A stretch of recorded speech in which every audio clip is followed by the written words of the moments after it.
అంటే మనం సరి చేసుకోవడానికి దేవుడు కృపించాడని లెక్క. ప్రతిసారి సరి చేసుకోవడానికి ప్రయత్నించేద్దాం. మంచిది. మనము దేవుని యొక్క వాటిలోకి మనం వెళ్ళడానికి సిద్ధపడదాం. మత్తయి సువార్త 21వ అధ్యాయము 44వ వచనం మనం చదువుతున్న లేక ధ్యానం చేస్తున్న మూలవాక్యాన్ని చదువుదాం. మాథ్యూ 21:44. మరియు ఈ రాతి మీద పడువాడు తునకలైపోవును గాని అది ఎవని మీద పడునో వానిని నలిచేయును అనెను. రాయి మీద పడినవాడు ముక్కలవుతాడు అంటే యేసు ప్రభు దగ్గరికి వచ్చిన వాడు ముక్కలవుతాడు. బ్రోకెన్, ఇంకో విధంగా చెప్పాలంటే చాలా కోల్పోతాడు, తన షేప్ మారుతుంది. అదే ఆ రాయి ఎవడి మీద పడుతుందో వాడేమవుతాడు? నలి అయిపోతాడు. అది రూపాంతరం చెందిపోతాడు. కంప్లీట్గా అతని యొక్క స్వరూపం కానీ స్వభావం కానీ లేక అనుకుంటున్న ఏ పరిస్థితి కానీ ఆ మనిషికి ఆ రీతిగా ఉండదు అన్నది స్పష్టత. మరి ప్రాణం పోగొట్టుకోవటం, రెండవది ప్రాణాన్ని ద్వేషించుట, మూడవది ప్రాణాన్ని దేహాన్ని గురించి చింతించుకుండుట, నాలుగవది ప్రాణాన్ని దక్కించుకొనుట అనేటువంటి విషయంలో మనం రెండవ భాగాన్ని వింటున్నాం. ఈ ప్రాణాన్ని దక్కించుకోవటం అనేటువంటి విషయం దగ్గరికి వచ్చేటప్పుడు ఈ రెండవ పరీక్ష మొదటి ప్రశ్నకు మనం ఏం సమాధానం చెప్పుకున్నామో చూసుకోండి. నేను 5 విషయాలను మీతో చెప్తున్నాను. మొదటి 2 విషయాలు మనం విన్నాం. మొదటిది, ఒకవేళ నిన్ను అకారణమైన హింసకు ఇబ్బందులకు పాలు చేస్తే, నిన్ను తిట్టి ప్రతిరోజు శపిస్తూ నిందిస్తూ ఉంటే యేసుప్రభుని వదిలేయ్ అని అంటే ఏం చెప్తావు అనేటువంటి విషయం. రెండవది, భయపెట్టి బెదిరించి నీ పద్ధతిని నీ పరిచర్యల్ని ఆయన వదిలేసే మార్చేసుకో అనంటే బెదిరి పెడితే నువ్వు మార్చుకుంటావా అన్నటువంటి విషయాన్ని విన్నాం. ఈరోజు మూడవ ప్రశ్నను మనం తీసుకోవటానికి ప్రయత్నించేద్దాం. దానిలో మనం ఎంతవరకు మార్కు వేసుకుని నేను గెలవగలను, నేను దీనికి నిలబడగలను, తాళుకోగలను, దేవుని యొక్క వాక్యం ప్రకారము నన్ను నేను రూపాంతరం చెందుకోవటానికి సిద్ధంగా ఉండగలను అనుకుంటామో పరీక్షించుకుందాం. అపోస్తుల కార్యాల గ్రంథం కొద్దాం, 8వ అధ్యాయం కొద్దాం. యాక్ట్స్ 8:19, 19వ వచనం. అపోస్తులు 8:19. వారి ఎదుట ద్రవ్యము పెట్టి నేనెవని మీద చేతులుంచుదునో వాడు పరిశుద్ధాత్మను పొందునట్లు ఈ అధికారము నాకు ఇయ్యుడి అని అడిగెను. అందుకు పేతురు, నీవు ద్రవ్యమిచ్చి దేవుని వరము సంపాదించుకొందునని తలంచుకొనినందున నీ వెండి నీతో కూడా నశించును గాక. నీ హృదయము దేవుని ఎదుట సరైనది కాదు. నీ హృదయము దేవుని ఎదుట సరైనది కాదు గనుక ఈ కార్యముందు నీకు పాలు పంపులు లేవు. నీవు కాబట్టి నీ చెడుతనమును మానుకొని మారు మనసు పొంది ప్రభును వేడుకొను. ఒకవేళ నీ హృదయాలోచన క్షమింపబడవచ్చును. ఇదే కండిషన్ ని నేను మన లైఫ్ అప్లికేషన్ కి నేను ప్రయత్నం చేస్తాను. ఆలోచించండి. ఒకవేళ నీకు ఇలాంటి పరిస్థితిలో దేవుని యొక్క సేవకులకు ఈ అనుభవం ఉంటుంది, విశ్వాసులకు పెద్దగా అనుభవం ఉండకపోవచ్చు. ఏంటి ఈ అనుభవం అంటే, పాస్టర్ గారు ఈ కానుక తీసుకొని మా కోసం ప్రార్థన చేయండి అని అంటారు. వెంటనే దేవునికి స్తోత్రం అని చెప్పి కానుక పట్టుకుని, ఒక పెద్ద కవర్ అయితే పెద్ద దీర్ఘ ప్రార్థన, బరువైన కవర్ అయితే మడతలు ఎక్కువ కనపడితే, చిన్న కవర్ అయితే చిన్న మడత అయితే చిన్న ప్రార్థన, మొత్తానికి ఏదో ఒక ప్రార్థన. ఆ ప్రార్థనలో మళ్ళీ ఏముండాలి? మీరు కోరికను తీర్చమని, మీ కోరికను సిద్ధింపచేయమని, మిమ్మల్ని సఫలపరచమని, మిమ్మల్ని ఆశీర్వదించమని ఇలాంటి మాటలు చెప్పాలి. చెప్తే మీరు సంతోషిస్తారు. కానీ అలాంటి సందర్భమే గనక మీ ముందు మీ పరిస్థితులు గనక వస్తే, మీ హృదయం సరిగ్గా లేదు, ముందు దాన్ని సెట్ చేసుకో అని చెప్తే మీరు ఎలా రిసీవ్ చేసుకుంటారు? నీ డబ్బులు నాకొద్దు, మీ హృదయం సరిగా లేదు, మీరు దేవుని నుంచి ఏదైతే పొందుకుందాం అనుకుంటున్నారో అది మీకు దొరకదు, నీ మనస్సు సరిగా లేదు, నువ్వు వాక్యానుసారం జీవించట్లేదు, నీ క్రియలు వాక్యానికి వ్యతిరేకమైనవి, నువ్వు దేవుని నీతిని వెంబడించట్లేదు, బయటకు భక్తిగా ఆదివారం నా ముందు కనపడుతున్నావు, కానీ మిగిలిన రోజుల్లో నువ్వు లోకస్తురాలువే, లోకానుసారమైన మనసుతోనే ఉన్నావు. ఇదిగో వాడు ఎలాగైతే డబ్బులు ఇచ్చి దేవుడిని సంపాదించుకుందాం, వరం సంపాదించుకుందాం అనుకుంటున్నారో అట్లాగే నువ్వు కూడా వచ్చావు. సో నీకు నాతో పాలు పంపులు లేవు అని మీ పాస్టర్ గారు మిమ్మల్ని అంటే మీరు ఆ చర్చికి వెళ్తారా? ఆ సేవకుని దగ్గరికి వెళ్తారా? మళ్ళీ ప్రార్థన చేయించుకోవడానికి ఆయన దగ్గరికి ఏమైనా వెళ్తారు? పోనీ ఈసారి పెద్ద కవర్ పట్టుకుని ఏమైనా వెళ్తారా? ఏమనిపిస్తూ ఉంటుంది? ఇది ఒక సెనేరియా, దీన్ని పక్కకి పెడదాం. ఇప్పుడు నేను సెకండ్ సెనేరియా చెప్తాను, వినండి. మీకు ఒత్తిడి తెచ్చి, బాగా ఒత్తిడి తెచ్చి, ప్రెషర్ ఇచ్చి, మీకు బాగా ఆశలు చూపించి, మీకు లంచాలు ఇచ్చి, బహుమతులు ఇచ్చి మిమ్మల్ని మార్చచ్చా నేను అడగను. ఎందుకంటే వాళ్ళు అంటున్నారు, ఈ క్రైస్తవులందరూనంట ఏవో తీసుకుని ఎటుకో పొందుకోవటానికి ఆశపడి మారిపోతున్నారంట, సనాతన ధర్మాన్ని విడిచి ఈ ఆంగ్లేయ మతాన్ని వెంబడిస్తున్నారని చెప్పుకుంటున్నారు. ఒకవేళ అది నిజమేమో నాకు తెలియదు, కానీ మేమైతే అలా మారలేదు, మాకు ఎవడు ఇవ్వలేదు, ఎవడని ఇస్తాడని నేను చూస్తున్నాను ఎక్కడ దొరుకుద్దేమని. అలాంటిది ఇంతవరకు ఎవరు ఇవ్వలేదు. మా ఊర్లో నాయుడు గారు ఒకసారి అడిగారు, నన్ను పిలిచి మీకేట్రా ఫారెన్ నుంచి బోర్డు వచ్చేద్దా అన్నాడు. వెంటనే నేను ఆగి, నాయుడు గారు మీరు ఇలా మాట్లాడడం మరి మర్యాదగా లేదు, కానీ మీరు అడిగారు కాబట్టి నేను సమాధానం చెప్తాను. నిజంగానే ఫారెన్లో చాలా ఉందంటారు, నేను ఇప్పుడు వెళ్ళలేదు. ఫారెన్ నుంచి చాలా వచ్చేస్తుందని మీరు చెప్తున్నారు, మీకు ఎవరైనా తెలిసిన వాళ్ళు ఉంటే నా ఆలోచన మీరు తీసుకుని చెప్పండి అన్నాను. ఏంటి చెప్పన్నాడు. మీకు ఎన్ని మడి చెక్కలు ఉన్నాయన్నాడు. ఎంతరా మొత్తం కలిపితే ఒక 2 ఎకరాలు ఉంటుంది అన్నాడు. ఎంత ధాన్యం పండిస్తున్నారండి. ఏవిరా మనకి వర్షాలు లేవు కదా, వర్షాలు పడితే పంట లేకపోతే లేదు, మొత్తానికి కింద మీద వ్యవసాయం చేస్తే ఓ 40 పుట్లు అవుతున్నాయి, బాగా అతికాసంగా 40 బస్తాలు అవుతున్నాయి, మరి తిండి గింజలకి ఉంచుకుని మిగిలిన అమ్మేగా దానికి సరిపోతుంది, ఖర్చులు ఎక్కువైపోయాయి, ఎరువులు ఎక్కువైపోయాయి, లేబర్ దొరకట్లేదు, ఏట్రా ఈ గవర్నమెంట్ అని చాలా బాధపడ్డాడు. నేను ఇంత కష్టపడితే నీకు మిగిలేదు 20 బస్తాలేనా, తిండి గింజలేనా, మా మతంలో కలిసిపో. అప్పుడు ఏమవుతుంది, నీకు కూడా ఫారెన్ నుంచి వచ్చేస్తుంది, మనిద్దరం పంచుకుందాం వచ్చాయి, ఎక్కడో చెప్పు నేను కలిసిపోతాను. అచ్చచ్చా అలా కాదురా, అలాగ అంటారు అన్నాడు. మార్చాడు మాట. నేను అన్నాను నువ్వు చెప్పిన మాటే, వచ్చేస్తుంది అని అంటే అది ఎక్కడో చెప్పు, నిజంగా నీకు తెలిస్తే దాని గురించి మాట్లాడు, లేకపోతే నీకు ఎవడని చెప్తే వాడిని అడుగు, అడ్రస్ ఏంటి, ఏ ఊరు, ఏ పేట, ఏ పద్ధతి, ఏంటి సంగతి, మనిద్దరం వెళ్దాం. నేను ఎందుకు మారానో చెప్తాను, నువ్వు ఎందుకు మారాలో చెప్తాం, మనిద్దరం డబ్బు సంపాదించుకుందాం, పండించుకుందాం, ఎందుకు మట్టిలో పడాలి. అప్పుడు అతను అన్నాడు, అది అబద్ధమేమోరా అన్నాడు. కదా, ఫారెన్ దేవుడికి మతాలు మార్చుకోవటానికి డబ్బులు ఇచ్చుకుని మార్చుకునేంత పరిస్థితి ఎప్పుడు ఎవరికి రాదు. ఏ క్రైస్తవుని అడిగినా చెప్తాడు ఆ విషయం. కాకపోతే వాళ్ళు క్రైస్తవేతరులుగా మాట్లాడేటప్పుడు ఆ రకమైనటువంటి అభిప్రాయాన్ని తీసుకురావటంలో వాళ్ళని తప్పులేదు, వాళ్ళు క్షమించేద్దాం. ఇప్పుడు నేను మిమ్మల్ని అడిగేది ఏంటంటే, వాళ్ళు మీకు ఒత్తిడి తెచ్చి ఆశలు చూపించి లంచాలు ఇచ్చి బహుమతులు ఇచ్చి నిన్ను మార్చొచ్చా అని నేను అడగను, నీ భక్తిని డైల్యూట్ చేయొచ్చా అని అడుగుతున్నాను. ఇచ్చి నీ స్పిరిచువల్ ఫోర్స్ని ఏమైనా కొంచెం డైల్యూట్ చేయొచ్చా, దానికైనా పడతావా? కొంచెం ఆలోచించి చెప్పండి, తొందరపడి సమాధానాలు చెప్పకండి. నేను చెప్తాను మీకు, ఎక్కడైనా పలచన చేయొచ్చా, నీ భక్తిని కొంచెం డైల్యూట్ చేయొచ్చా? దేనికి నువ్వు పడిపోతావు, దేనికి నువ్వు బలహీనం, ఏది నిన్ను కొంటది, దేనికి నువ్వు పడిపోతావు, దేనికి నీ క్రీస్తు కొరకు జీవించే ఆ ఆశ, ఆ రోషాన్ని చులకన చేసేస్తావు. అంత సీరియస్గా ఉండాల్సిన నువ్వు ఒక్కసారిగా మాట్లాడలేకుండా, జవాబు చెప్పలేకుండా, ఒప్పుకోలేకుండా తప్పించుకునే పరిస్థితిని ముందు తీసుకోవడానికి ప్రయత్నం చేస్తావు. What will be the reason? ఏం జరగచ్చు? నువ్వేమన్నా డైల్యూట్ అవుతావో లేదో ఒకసారి జ్ఞాపకం చేసుకో. నిన్ను ఇంకో ప్రశ్న అడుగుతాను, నువ్వు దేనికి లొంగిపోతావు? మీ పక్కన అడగండి, దేనికి లొంగిపోతావు అని అడగండి. ప్రతి ఒక్కరికి ఒక కారణం ఉంటుంది, మీరు చెప్పకపోయినా మీ లోపల మీకు తెలుసు. దేనికి లొంగిపోతారు? ఆదికాండం 25:34, 25:34, జెనసిస్ 25:34. జనరల్గా బయటికి ఒప్పుకోని విషయాలు ఇంటర్నల్గా లోపల ఫైట్స్ ఉంటాయి. జెనసిస్ 25:34. యాకోబు ఆహారమును చిక్కుడుకాయల వంటకమును ఏశావుకి ఇచ్చెను. ఏమిచ్చాడు యాకోబు? ఆహారము చిక్కుడుకాయల వంటకము. నేను మిమ్మల్ని అడుగుతున్నాను, ఏ కూరకు దొరికిపోతావు? ఏ కూరకు లొంగిపోయి 2 ముద్దలు ఎక్కువ తింటావు?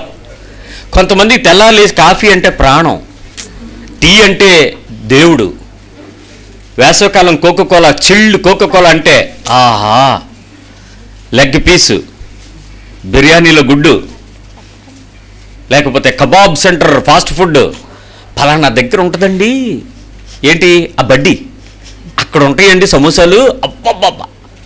అది దేనికి లొంగిపోతావు? వీడు దేనికి లొంగిపోయాడు? ఆహారము చిక్కుడుకాయల వంటకం.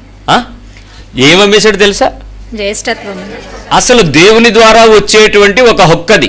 ప్రథమంగా పుట్టడం నువ్వు అనుకున్నట్లు బాధపడాల్సిన విషయం ఏం కాదు.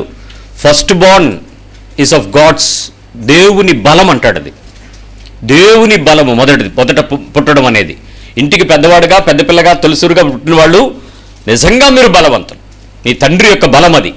రెండవది దేవుని యొక్క దీవెనది, అది ఆశీర్వాదం అది. కాబట్టి ఎల్డర్లీ ఆ స్టేజ్ని ఎప్పుడూ కూడా తక్కువగా అంచనా వేయకండి. మీరు తక్కువ అనుకోకండి, అది దేవుడి నుంచి వచ్చింది. కొంతమంది అనిపిస్తూ ఉంటుంది, ఆడపిల్ల పెద్ద అయితే కింద పిల్లోడు చిన్నోడైతే అది పుట్టేస్తుంటుంది. కొంచెం గైడ్ చేసేస్తూ ఉంటారు. ఆడపిల్లలు జనరల్గా గైడ్ చేస్తారు, తమ్ముళ్ళకి చాలా పెద్ద మార్గదర్శకంగా మారిపోతారు. వీళ్ళకి సగం వస్తుంది సగం వయసులో. ఈ టీన్స్ వచ్చేటప్పటికి ఎవడరా ఎందుకే నువ్వు నన్ను అలా తినేస్తున్నావు అని దాని మీద తిరగబడిపోతారు, కొట్టేస్తారు. ఆడపిల్లలు లొంగ తీసుకుని బిగించేసి బాధేసి ఏం చేస్తారంటే వాళ్ళ ఉద్దేశం ఏంటంటే, నువ్వు పెద్దనివైతే నువ్వు నన్ను అలా శాసించేస్తావా? ఆ శాసించే హక్కు ఎవరిచ్చారు? That's a born right. జ్యేష్ఠత్వపు హక్కు, ఆస్తిలో హక్కు, కుటుంబ గౌరవంలో హక్కు, విలువలలో హక్కు, తండ్రి యొక్క పేరులో హక్కు, ఆ కుటుంబాన్ని మొత్తం తీసుకుని వెళ్ళే గౌరవానికి హక్కు మొదటి పుట్టినవాడు. లాస్ట్ పుట్టిన వాళ్ళ గురించి అది దీవెనలండి. కాకపోతే ఆ తర్వాత వాళ్ళందరికన్నా ఫస్ట్ ఉన్నదానికి ఎప్పటికీ విలువే. దాన్ని మీరు తక్కువగా ఉంచినా దేవుడు దాన్ని ఎక్కువగా ఉంచుతాడు, జాగ్రత్త. కాబట్టి వాళ్ళతో ఇక్కడ ఓవర్ ఫైట్ ఫ్యామిలీలో రాకుండా చూసుకోండి. రైట్. ఇలాంటి పెద్దోడు దేనికి వదిలేసాడు? చిక్కుడుకాయల కూరకి, కలగూర. కొన్ని వాసనలకి మీరు పడిపోరా? ప్రార్థన అవుతూ ఉండేటప్పుడే భోజనాలు పెడతా ఉండి నేను ముందు చెప్తాను, రే బాబు మీకు దండం పెడతాను, నేను 11 గంటలు ముగించేస్తాను, అంతేగాని మీరు 1 గంట వరకు చెప్పండి అని అక్కడ బిర్యానీ ఓపెన్ చేస్తే ఇక్కడ ఎవడు కూర్చుంటాడు? కూర్చున్నాడు, నా పక్కన కూర్చున్నాడే పాస్టర్ గారు అంటుంటాడు. ఏంటి ఆ వాసన ఇక్కడ కొడుతుంది, నువ్వు వదిలేరా మేము వెళ్ళిపోతామని. పాస్టర్ గారు బయటికి మీద కూర్చున్నాడు, ఆగలేకపోతే కూర్చుని విశ్వాసం ఊరుకుంటాడా? ఇలా పిల్లలు ఊరుకుంటారా? అసలు షుగర్ పేషెంట్కి అప్పుడే డౌన్ అవుతుంది షుగరు, ఆ స్మెల్ రాగానే. దేనికి నిన్ను కొనొచ్చు? ఇప్పుడు దొరికారు చూడండి ఎక్కడో. నీ భక్తిని డైల్యూట్ చేయొచ్చు అక్కడ, ఆ ఫుడ్ దగ్గర కానీ, ఆ మనీ దగ్గర కానీ, ఆ గిఫ్ట్ దగ్గర కానీ, సమ్వేర్ ఎల్స్ నువ్వు దొరికిపోతావు. ఏంటి నీ ప్రాణం? ఇంకొక విధంగా చెప్పాలంటే నీ ప్రాణం ఎక్కడుంది?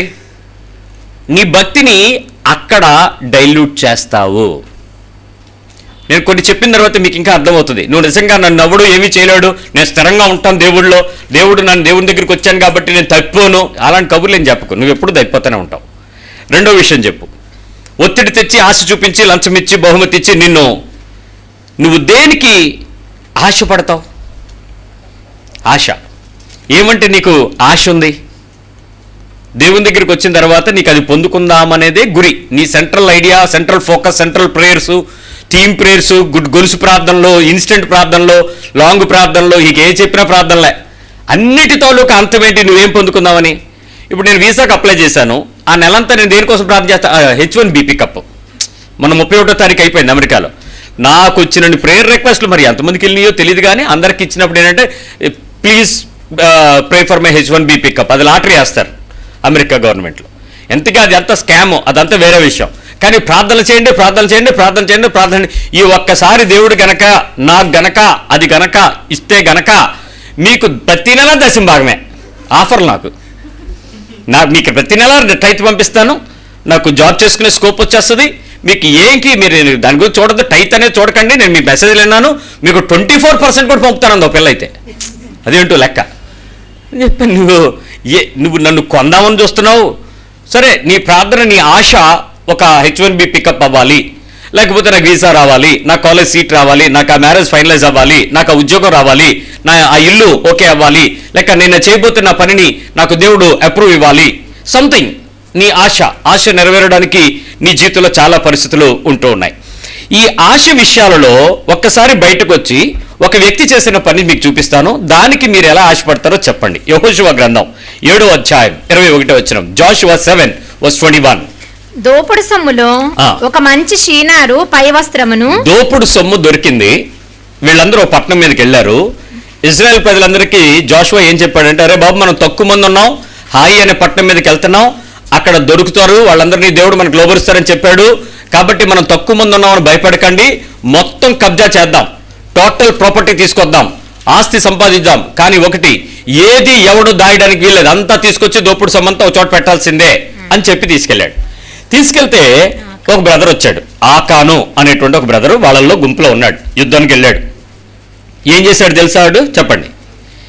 దోపుడు సొమ్ములో ఒక మంచి షీనారు పై వస్త్రమును. మంచి షీనారు దేశానికి సంబంధించిన ఒక పై వస్త్రాన్ని, అంటే మీరు అంటారు కదా కువైట్ బట్టలు కొంచెం నాణ్యంగా ఉంటాయి కదా, అమెరికా చీరలు, కువైట్ చీరలు అంటారు కదా, ఇండియాలోనే తయారవుతాయి, డౌట్ ఏం కాదు. కాకపోతే ఆ ప్రోడక్ట్ అక్కడ నుంచి ఆ షీనారు పై వస్త్రాన్ని తీసుకుని 200 తులముల వెండిని, మరి మామూలు కాదు, కొంచెం చూశాడు, మంచి కడ్డీలేవో, 200 తులాలు సిల్వరు, 50 తులముల ఎత్తుగల ఒక బంగారు కమ్మిని. ఓరే బాబోయ్, 50 తులాలు కడ్డీ. నేను చూచి వాటిని ఆశించి తీసుకొంటిని. దాన్ని ఏం చేశాడట? ఆకాను అనే వ్యక్తి ఇజ్రాయిల్ దేశం అంతటితో పాటు యుద్ధం చేయడానికి వెళ్ళటానికి సమర్థత కలిగిన నాయకత్వంలో ఒకడుంటే, ఆ వ్యక్తి దేనికి ఆశపడ్డాడు? వస్త్రానికి ఆశపడ్డాడు, వెండికి ఆశపడ్డాడు, బంగారానికి ఆశపడ్డాడు. అది ఎవరిది? వాడిదా పోనే? దోపుడు సొమ్ము. ఒక నాయకుడి కింద పనిచేసినప్పుడు యుద్ధం చేసేవాడి భాగం ఎంతో, సామాన్ల దగ్గర కాపలా ఉన్నవాడి భాగం కూడా అంతే. కాబట్టి మొత్తం కలిపి పంచుకోవాలి. వీడు ఒక్కడే దోపిడీ చేసి ఇంటికి ఎలా పట్టుకెళ్తాడు? పట్టుకెళ్ళిపోయాడు. ఆకాను అనేటువంటి ఈ వ్యక్తికి ఒక ఆశ పుట్టింది. నేను నిన్ను అడుగుతున్నాను, దేనికి నువ్వు ఆశపడతావు? దేనికి నువ్వు ఆశపడతావు? అమ్మగారు ఒంటి మీద బంగారం ఎవరికి వెళ్తుందండి? ఏ పిల్లకి? పని పిల్లకా? పని పిల్లకి అనగానే నా మూతి మీద ఏదో కొట్టి కొడతారు. ఎవరికి వెళ్తుంది? ఆడపిల్లకి వెళ్తుంది, లేదా కూతురుకి వెళ్తుంది. ఏ కూతురు అంటే మళ్ళీ తేడాలు వస్తాయి. అమ్మకి ఎవరంటే బాగా ఇష్టం? ఇద్దరు ముగ్గురు ఉంటే పెద్దది ఏమంటది వచ్చి, నేనంటే ఇష్టం, అది కొనేటప్పుడు నాకు చెప్పింది పాప, పెద్ద పాప ఇది నీకే అని చెప్పి కొన్నది. ఎప్పుడు? చచ్చిపోయిన తర్వాత పంచనామా. ఆ వస్తువులన్నీ అక్కడ వేసింగానే ఇది నాకే, ఇది ఎప్పుడు తీసేద్దుమా, ఎప్పుడు పట్టించుకుందుమా, ఎప్పుడు వేసుకుందుమా, మా నవరాలకి ఇచ్చేస్తానంది. ఈ చైను, ఇదేదే లాకెట్టు, ఈ ఉంగరము, ఈ గాజులు మా పెద్ద అమ్మాయికి ఇచ్చేస్తానని చెప్పింది, మా రెండో అమ్మాయికి ఇచ్చేస్తాను. వీళ్ళందరూ దేనికి ఆశపడుతున్నారు? హక్క, ఆశ. క్రైస్తవుడు దేని మీద నడుస్తాడో తెలుసా? పరలోకంలో ఏంటో ఏంటో ఇక్కడ దేనికి ఏడుస్తాడో తెలుసా? భూమి మీద. ఇప్పుడు అక్కడ నడక, ఇక్కడ ఏడుపు. నీకంతా దేని మీద ఆశ? ఇప్పుడు పట్టు వస్త్రాలు కావాలా, కాటన్ శారీలు సరిపోతాయా ఈసారి పండక్కి? దేనికి దొరికిపోతావు? విలువైన వస్త్రానికి దొరికిపోతారా? షీనారు పై వస్త్రం అంట. నిన్న మా దగ్గర ఒక పెద్ద గొడవ. ఏంటి అని అడిగితే ఆ భార్యాభర్తలు ఇద్దరు, ఆవిడ చెప్తుంది, అన్నయ్య ఆయన తమ్ముడు కూతురు పెళ్ళి, అంటే మరిదిగారి అమ్మాయి పెళ్ళి, దానికోసం నేను జాకెట్ కుట్టించుకుంటూ ఏడుస్తున్నాడు మా ఆయన అంటది. ఏడు బ్రదరు, మరీను మీ ఇంట్లో పెళ్ళే కదా, ఇప్పుడు మీ మిస్సెస్ కొంచెం గ్రాండ్గా కనపడాలి కదా, మరి నువ్వు అన్నయ్యవి అని సనంటే, ఏటన్నయ్యా 8,000 జాకెట్ ఏటన్నయ్యా అంటాడు. నాకు సౌండ్ లేదు, 8,000 జాకెట్ అంటే, అన్నయ్య ఒక్కటైనా మరి అంత రుచి లుక్ ఉంటుందన్నయ్యా అంటాడు. ఏటి రుచి లుక్ అన్నయ్యా? వేసుకుని ఒక గంట సేపు మొత్తం నిలువు పైనుంచి కిందకి సూట్లు గుట్టిస్తే అవదంతా, ఏటనుకుంటున్నావు నువ్వు అని మొదలెట్టాడు. ఆ గొడవ మనం తీర్చలేం, కానీ దాని ఆశ అంతా దేని మీద ఉంది? విలువైన ఆ వస్త్రం మీద ఉంది. నీకు దేని మీద ఉంది? నీ ఆశ నీకు ఉంది అని తెలిస్తే మరొకడు దాన్ని ఇచ్చి, దాన్ని ఎర చూపించి నిన్నేం చేయగలడు? డైల్యూట్ చేయొచ్చు, నిన్ను చులకం చేయొచ్చు, నిన్ను పలచం చేయొచ్చు, నిన్ను ఆ నీతిలో నుంచి తప్పించడం ఈజీ. వాడి ఆకలి తెలిసిన వాడే, వాడి దగ్గరికి వచ్చేటప్పుడు యాకోబు విషయం తెలిసిన వాడే ఏసావు. ఆ ఇద్దరు పరిస్థితి చూసుకునే వచ్చాడు, ఆ టైంకి వచ్చాడు. ఇప్పుడు నీ జీవితంలో ఏ ఆశనైతే చూపించి నువ్వు ఆశపడతావో ఆ పరిస్థితుల్లో యేసు కొరకు నువ్వు జీవించేటువంటి జీవితంలో ఆ నిజమైన రూపాంతరాన్ని ఇంకా మనం పొందలేదు, ఇంకా మనం పొందించలేకపోతున్నాము అనేటువంటి ఒక భయం నీ హృదయానికి పుట్టాలి ఈరోజు. మూడో విషయం చెప్తాను. దేనికి కక్కుర్తి పడతారు? బాగుందా పదం? కక్కుర్తి పడతారు. దేనికైనా కక్కుర్తి పడేవాళ్ళు ఉన్నారా? ఆ పదం మనకి చాలా చీ అన్నట్టు ఉంటుంది, చీప్గా. కక్కుర్తి పడేవాళ్ళు అంటే, కక్కుర్తి అంటే ఏంటి? ఒక్కొక్కరికి ఒకలా తెలుసు, దాన్ని మళ్ళీ మన డిఫైన్ మారిస్తే మారిపోద్ది, డెఫినేషన్ మార్చొద్దు. ఆ కక్కుర్తి అలాగే ఉంచండి. ఎలా కక్కుర్తి వస్తుందో చూపిస్తాను మీకు. 2 రోజుల గ్రంథం 5వ అధ్యాయం 20వ వచనం. 2 Kings 5:20. అంతట దైవజనుడైన ఎలీషా, ఇక్కడ ఒక వ్యక్తి ఉన్నాడు, దైవజనుడైన ఎలీషా, దేవుని యొక్క సేవకుడైన ఎలీషా, దేవుని చేత పిలువబడిన ప్రవక్త, దేవుని చేత ఏర్పరచబడిన ప్రవక్త, దేవుని యొక్క అభిషేకం కలిగిన ప్రవక్త, దేవుని కొరకు రోషం కలిగిన ప్రవక్త. 2 Kings 5:20. రోషం కలిగినటువంటి ప్రవక్త. అలాంటి ఎలీషాకు సేవకుడు గెహజీ, సేవకుడుగా ఉండే ఒక గెహజీ. ఏమండి, అలాంటి ప్రవక్త దగ్గర ఉండేవాడు ఎలా ఉంటాడు? ఎలాంటి రోషం కలిగి ఉంటాలని ఉంటాడు? అలాంటి ప్రవక్త దగ్గర పెట్టుకున్నాడంటే ఆ వ్యక్తి ఎలాంటి వాడు అయి ఉంటాడు? అమ్మలు గురించుకోండి. చాలా మందికి ఏదో చిన్నపాటి పరిచయం చేస్తాను, నాకే నా దగ్గర ఉండే సందీప్ని ప్రాణం తీసేస్తారు. మన మా రమేష్ రెడ్డి అని వస్తే పాస్టర్ గారు కూర్చోబెట్టి 2 గంటల సేపు కూర్చోబెట్టేశారు. ఆ పాస్టర్ గారు ఏంటంటే, అన్నయ్య ఏం తింటాడో చెప్పు, అన్నయ్య ఏం తింటాడో చెప్పు, మీకు ఏది ఇష్టమో చెప్పు, మీరందరికీ ఏది ఇష్టమైతే అది నేను వండిస్తాను. నలుగురికి ఏది కావాలంటే అది వండిస్తాడంట. నాకు పాస్టర్ గారికి ఏం కావాలో అది వండిస్తాడంట. 2 గంటల సేపు చెప్తున్నావు, నువ్వేం తెచ్చినా తింటాడు, నువ్వేం పెట్టినా తింటాడు, నువ్వేం పెట్టకపోయినా తినకుండా ఉంటాడు, నీ ఇష్టం. 2 గంటల సేపు సతాయించి లాస్ట్కి టిఫిన్ ఉప్మాకి డిసైడ్ చేసి వచ్చాడు. ఎందుకు మరి గొడవ పడిపోయాడు, ఉప్మా చేయండి అన్నాడు లాస్ట్కి. అలా అంటే సరేనండి అన్నాడు. తెల్లవారు మా టిఫిన్ చూస్తే ఉప్మా లేదు, తప్ప అన్నీ ఉన్నాయి. ఆయన అన్నీ చేశాడు. చెప్పాను, రై ఎవ్వడో కూడా ఒకటికి మించి తినకండి, మిగిలిపోతే పారేస్తారు. మనం కక్కుర్తిగా కనపడకూడదు వీళ్ళకి. ఇంక లేదా ఏదో బాగుంది అంటే అర్థం ఏంటి? మీరు బాగుంది అనగానే అవతల ఏం చేస్తారు, ఒకటేసుకుంటారు, లేదు ఒకటేసుకోవాలి మరి కొంచెం బలవంతం చేస్తే ఓ ఎందుకు అది తిప్పలు పడాలా? ఎదరు పని ఉంది, పని చేశాక నీ మూతికి చిక్కం పెట్టుకోకుండా తిను, బాగుంది. పని చేయకుండా నేను ఆహారం ఎలా తినేస్తావు? కుదరదు. అలాంటిది దైవజనుడైన ఎలీషా పక్కన ఉన్న కక్కుర్తిగాడైన గెహజీ అంటే కక్కుర్తి అని అప్పుడే చెప్పకూడదు. తర్వాత ఏం జరిగిందో చెప్పు. సిరియనుడైన ఈ నయమాను కుష్ఠోడు వచ్చాడు, బాగు చేసుకున్నాడు, తిరిగి వెళ్ళిపోతున్నాడు. అప్పటికి ఎలీషా దగ్గరికి వచ్చి బతినాడాడు, ఎలీషా నీకేం కావాలో చెప్పు, నేను మా ఊరు నుంచి తీసుకురావాల్సిన ఫైన్ క్వాలిటీ అంతా తీసుకొచ్చాను, గోల్డ్ కావాలా, సిల్వర్ కావాలా, బట్టలు కావాలా, బంగారం కావాలా, ఏది కావాలో చెప్పు, నీకు అన్ని నీకు ఇచ్చేస్తానని చెప్పాడు. ఏం అక్కర్లేదన్నాడు. లాస్ట్కి ఇద్దరికి ఒప్పందం ఏంటి తెలుసా? మట్టి ఒప్పందం. నాకు మీ బట్టి పట్టుకెళ్తాను బాబు అన్నాడు. ఓకే, మట్టి పట్టుకెళ్ళి బండి మీద అన్నాడు. మట్టి తీసుకెళ్తున్నాడు, ఈ దేశపు మట్టి అక్కడ పట్టుకెళ్తున్నప్పుడు గెహజీ పరిగెత్తుకుంటూ వెళ్ళాడు. తీసుకుని వచ్చిన వాటిని అంగీకరించుటకు నా యజమానికి మనసు లేకపోయాను. మీరు తీసుకొచ్చారు కానీ మా మాస్టర్ గారికి పెద్ద మనసు లేదు. కానీ యెహోవా జీవము తోడు నేను పరుగెత్తుకుని పోయి అతన్ని కలుసుకొని అతని యొద్ద ఏదైనా తీసుకొందును అనుకొని. అదండి కక్కుర్తి. పాస్టర్ గారు వద్దన్నారు, అసిస్టెంట్కి ఎందుకు కావాలి? ఇప్పుడు నేను ఎక్కడ పడుకుంటే అక్కడ పడుకుంటాడు, నేను ఏం తింటే తింటాడు, నేను ఎక్కడుంటే అక్కడ నేను ఎలాగెళ్తే అలాగా, ఇద్దరూ సమానం. ఇప్పుడు నేను వేసుకొని బంగారం వాడు వేసుకుంటే ఎలా ఉంటుంది? నేను వేసుకొని బట్టలు వాడు వేసుకుని నాకన్నా ముందు టిప్ టాప్గా వచ్చాడు అనుకోండి, అయితే సెక్యూరిటీ గార్డ్ లేదా బుడబొక్కలోడు, ఏదో ఒక పత్తి ఉంటుంది కదా, ఏదో డిఫరెన్స్ ఒకటి కనపడాలి కదా. ఇది కాకుండా మనోడు ఏమనుకున్నాడంటే, వెళ్ళి మా మాస్టర్కి మైండ్ లేదు, అది మనసు తీసుకోవడానికి మనసు లేదు, నాకు మాత్రం కావాలి, నన్ను తీసుకురమ్మన్నాడు, వెనకాతలు మళ్ళీ కొత్త పార్టీ వస్తుందంట, సో అవన్నీ నాకు ఇచ్చే అన్నాడు. విచిత్రం ఏంటి తెలుసా? ఎలీషా మాట్లాడిన మాట ప్రాణాలు తెగిపోయే మాట. నువ్వు వెళ్ళినప్పుడు నా మనస్సు నీతో కూడా రాలేదా అంటాడు. ఏం వెళ్ళిందట? అతని మైండ్ వెళ్ళిందటండి. మనిషి ఇక్కడే ఉన్నాడు, అతని మనస్సు సేవకుని మీద ఉంది, ఆ సేవకుని యొక్క మనస్సు మీద ఉంది, సేవకుని కోరిక మీద ఉంది, సేవకుని ఆశ మీద ఉంది, సేవకుని బలహీనత మీద ఉంది. చూస్తున్నాడు ఏం జరుగుతుందా అన్నాడు. వెళ్ళాడు, తీసుకున్నాడు, వచ్చాడు. అద్భుతమైనటువంటి నయమాను కుష్టంతా గెహజీ తెచ్చుకున్నాడు. దేనికి ఆశపడతావో దానివల్ల నువ్వు దొరికేదేంటి? ఆ బలహీనత.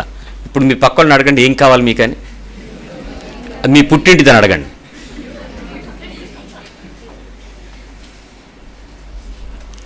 రాస్తావా రాయవా? ఆడపిల్లకు కూడా హక్కు ఇచ్చాడు ఎన్టీ రామారావు గారు. ఇవ్వకపోతే సెంట్రల్ ఈడిచేస్తా, కోర్టుకి ఈడిచేస్తా, ఒక కాగితం పాడేస్తా, మీరే తిరుగుతూ వస్తారు, తర్వాత మీరే నా కాళ్ళు పట్టుకోవాల్సి వస్తుంది. లాయర్లు అలాగే చెప్తారు, అమ్మలారా వేసేద్దాం కాగితం, వాడు దేకిచ్చేద్దాం అంటారు, ఆ తర్వాత నువ్వు తిరుగుతావు, ఆ ఇల్లు కడతాడు, నీ ఇల్లు పోద్ది. చాలా సందర్భాల్లో దేనికి నువ్వు ఆశపడతావు అంటే ఆ ఆశ నీ హృదయాన్ని దేవుని నుంచి చులకన చేస్తుంది, పలచన చేస్తుంది, దేవుని నీతిలో నుంచి నిన్ను తొలగింప చేస్తుంది. దేవుని యొక్క రూపాంతరం జరుగుతూ ఉన్న పరిచర్యలలో ఇవి నీ పక్కన నిలబడతాయి. నేను చెప్పే ఈ 10 లక్షణాలు నిన్ను స్పిరిచువల్ వార్ఫేర్లో నువ్వు ఎప్పుడైతే స్పిరిచువల్గా ఒక హెడ్ వేయడానికి అడుగేయడానికి ప్రయత్నం చేస్తావో నీ దగ్గరికి వచ్చేస్తాయి. ఈ కక్కుర్తిలోనికి నేను తీసుకెళ్ళి ఎలాగో ఒకలాగా దాన్ని తెచ్చుకోవాలి, ఎలాగో ఒకలాగా లాభం సంపాదించుకోవాలి, ఎలాగో ఒకలాగా ఉంచుకోవాలి, ఎలాగో ఒకలాగా దాన్ని పరిపాలించాలి, ఎలాగో ఒకలాగా దాన్ని అనుభవించాలి అని చెప్పి అనేకమైన విషయాలలో చాలా పెద్ద శోధన ఏంటో తెలుసా? ఫ్రీ. ఒకసారి చెప్పండి, కావాలని అడగండి పక్క వాళ్ళకి. ఫ్రీ వస్తే ఫ్రీ ఏంటా ఫ్రీ? తల్లిదండ్రులు ఆస్తి మీరేమైనా వేల చెల్లించాలా?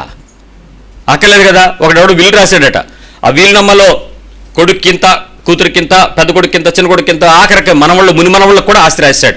రాసేసి ఏం చేశాడు తెలుసా? ఆ కాగితాలన్నీ కూడా జాగ్రత్తగా రిజిస్టర్ చేసి ఇదిగో ఈ ప్రకారం వాళ్ళందరికీ చెల్లించండి అని రాసి, ఆ లాస్ట్ కండిషన్లో ఈ విల్లు తీసుకున్న వారికి సెకండ్ విల్ ఉంది, దాన్ని కూడా తీసుకోవాలని చెప్పి రాశాడు. దానిలో ఏమో తెలుసా? దీనిలోనేమో ఆస్తులని రాశాడు, దానిలో అప్పులని రాశాడు. మనవడు, పుట్టబోయే మనవడు కూడా అప్పు వచ్చిందండి. వీడు ఆస్తుల కన్నా అప్పులు అంత నిండిపోయినాయి. పిల్లలందరూ తిట్లు. మా బాబు బతికాడు కానీ, ఇచ్చాడు కానీ కాగితాలు, లాస్ట్కి ఏటి ఇచ్చాడు? అప్పు ఇచ్చాడు. నా పిల్లోడు కూడా కట్టాల్సి వస్తుంది. దరిద్రం అంతా నెత్తిన రుద్దు పోయాడు ముసలోడు. రకరకాల తిట్లు. ఈరోజు నీ జీవితంలో నీది కానిది పితృకష్టార్జిత స్వాస్యము యెహోవా ఇచ్చు బహుమానం, అది దేవుని దగ్గర నుంచి వస్తే నీ దగ్గరికి వస్తుంది. ఈరోజు మీ తల్లిదండ్రుల యొక్క సంపాదన నుంచి మీరు ఒక భాగం మీరు తింటాం, మీకు ఓకే. కానీ మీ పితరుల దగ్గర నుంచి మీ దగ్గరికి వచ్చింది చూసారా, అది మీ హక్కు కాదు, దేవుడిచ్చిన స్వాస్యం. అంటే దేవుని దగ్గర నుంచి మీ తాతల పేరిట ఉన్నది ఏదైనా, మీకు ఒక దమ్మిడి మీకు దొరికినా, రూపాయి దొరికినా, ఒక బంగారం కానీ పరక మీకు వచ్చినా, ఒక భూమి ఒక సెంటు మీకు వచ్చినా, మీరు దేవుని పట్ల కృతజ్ఞత కలిగి మీ కుటుంబానికి ఆది పురుషులైనటువంటి ఆ తల్లిదండ్రుల పట్ల విపరీతమైన గౌరవభావాన్ని కలిగి ఉండాలి. ఎందుకంటే దేవుడు వాళ్ళతో కదిలిస్తే తప్ప అది దాచి ఆ నీతిమంతులు తన పిల్లల్ని ఆస్తికత్తలుగా చేసేట్లు మీ దగ్గరికి తీసుకురాడు. వాద్యాలు ఉంటాయి మధ్యలో, ఇప్పుడు ఖాళీ దొరికితే ఎవడో టెంట్ పోతున్నాడు, కోర్టులకు వెళ్తారు, కేసులు అవుతుంటాయి, దాని మీద యుద్ధం చేస్తారు, గొడవ పడతారు, మొత్తం సమాధానం పడతారు, ఆస్తి మీకు వచ్చింది. అది తల్లిదండ్రుల ద్వారా వచ్చినటువంటి స్వాస్థ్యం, మీది కాదు. మీరు ఎంత కోర్టుకి వెళ్ళి మీరు సంపాదించి కదా, దేవుడి ద్వారా వచ్చింది. అలా కృతజ్ఞత కలిగి ఉండండి. రైట్. 4వ విషయంకి వస్తున్నాను. దేనికి మీరు బలహీన పడిపోతారు, దేనికి మీరు బలహీన పడతారు, వీక్ అవుతారు. వీక్ మిమ్మల్ని దేంతో మీ స్పిరిచువల్ లైఫ్ని వీక్ చేసేయచ్చు, బలహీనపరచచ్చు. యవ్వనస్తురాలు పరిశుద్ధాత్మ అభిషేకాన్ని పొందుకుంది, భాషలు మాట్లాడుతుంది. ఆ సమయంలో నేను పక్క నుంచి భాషలు మాట్లాడుతుంటే ఆమెకు దేవుడిచ్చిన కృపావరాన్ని బట్టి భాషలను తర్జుమా చేసే కృప కూడా ఆ బిడ్డ పొందుకుంది. ప్రవచనం చెప్పగలిగే ఆత్మీయత ఆమెలోకి వచ్చింది. బుద్ధివాక్యం తెలుసుకుంది, జ్ఞానవాక్కు తెలుసుకుంది, దయ్యాలను వదలగొట్టడం తెలిసింది. మరి దేవుని వాటను బట్టి ఎంతో చక్కటి ఆత్మ సంబంధమైన వరాలన్నిటినీ ఆపరేట్ చేయడానికి చాలా సిద్ధపడతా ఉంది. 70 రూపాయల క్యాడ్బరీ సిల్క్ చాక్లెట్కి పడిపోయింది. అది ఆ చాక్లెట్ సిల్క్ అంట. ఆ సిల్క్ చాక్లెట్ పట్టుకుని ఈమె భక్తినికి పారవశ్యమై ఎదురుగా ఒక కుర్రోడు రోజు కళ్ళు మూసుకుని ఆవిడని ఎలా ఆరాధిస్తూ ఉంటాడంట. ప్రతిరోజు వచ్చి ఆత్మీయంగా ఎంత బాగా పెరుగుతున్నారు. మొదట్లో సిస్టరే, సండే స్కూల్ సిస్టరే. ఆ తర్వాత ఎంత బాగా అని సిల్క్ చాక్లెట్ ఇచ్చాడంట. ఆదివారంకి ఒక సిల్క్ చాక్లెట్. ఆత్మ వెళ్ళిపోయింది, వేరొక ఆత్మ వచ్చి పడిపోయింది. ఇద్దరు కలిసి గుళ్ళో పెళ్లి చేసుకున్నారు. టెంపుల్ వెళ్ళి సింహాచలం వెళ్ళి పెళ్లి చేసుకున్నారు. ఏమైంది ఆత్మ? దేని చేత కొనబడింది? దేని చేత ఆమె బలహీనపరచబడింది? ఆత్మీయత, వాక్యమును విడిచిపెట్టి. ఈరోజు మీ ఫ్రెండ్స్, మీరు దేని చేత బలహీనపరచబడతారు? త్రిబుల్ టికెట్ ఉంది, ఏం చేస్తారు? చర్చికి వస్తారా, త్రిబుల్ వెళ్తారా? త్రిబుల్ పాతదైపోయినట్టుంది, కొత్తది KGF 2. KGF 2 టికెట్ ఉంది, చర్చికి వస్తారా, KGF 2కి వెళ్తారా? నీ ఫ్రెండ్ నిన్ను బలహీనపరచడానికి నువ్వు బలహీనుడువో బలవంతుడువో పరీక్షిస్తే ఏం చేస్తావు? నీ స్నేహితుడు నిన్ను వరకు దగ్గరికి తీసుకొస్తే ఏం చేస్తావు? నువ్వు చర్చకు వచ్చే టైంకి నీకు బిజినెస్ వచ్చింది. బిజినెస్లో చెప్తారు, ఇప్పుడు గనక నువ్వు వచ్చి మీరు చేశారనుకోండి మీకు 5,000 ఇస్తానని అనుకోండి. గంటే చర్చి. దేనికి వెళ్తావు? ఇటు వస్తావు, అటు వెళ్తావా? దేనికి నువ్వు బలహీనపడగలవు?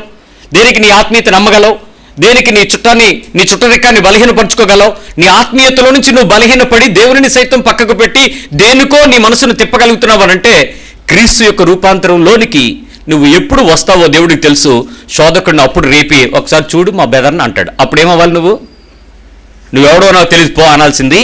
ఆ టైంలో నేను దేవుని మందిరానికి వెళ్ళే పని ఉంది కాబట్టి నాకు ఇంపార్టెంట్ కాదని చెప్పాల్సిన వాళ్ళవి మనం ఆన్లైన్లో తర్వాత అయినా చూడొచ్చులేరా. అందుకని ఏం చేయొచ్చు, ఇప్పుడు KGF మళ్ళీ చూడటానికి టికెట్ దొరకదు.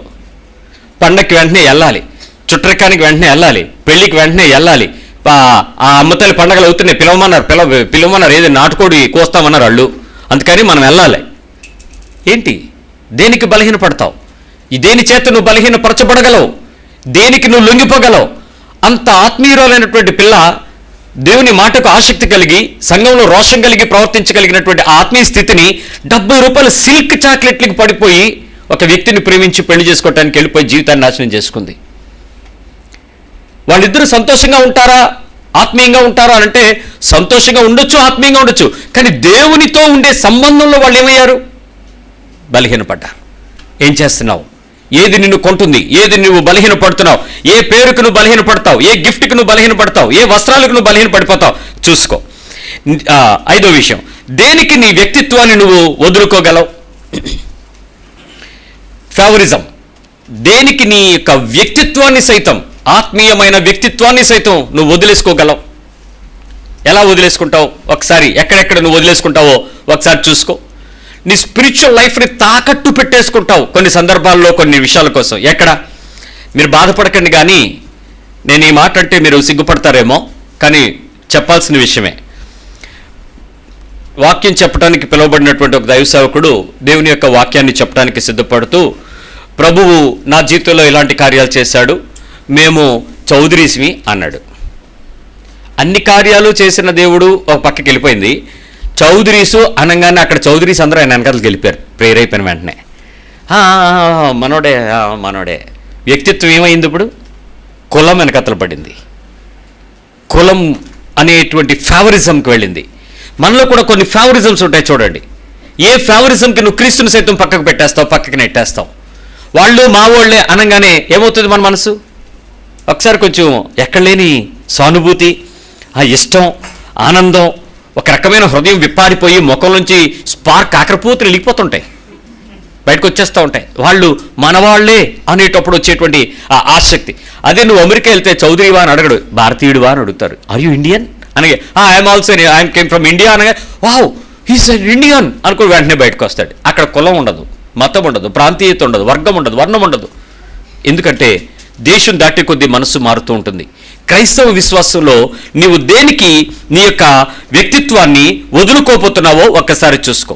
నీ ప్రాంతీయతక, నీ కులానిక, లేక నీ వర్గానిక, లేక చాలామంది బలహీనతలు ఈ ఫేవరిజమ్స్ ఎలా ఉంటాయో చెప్తాను.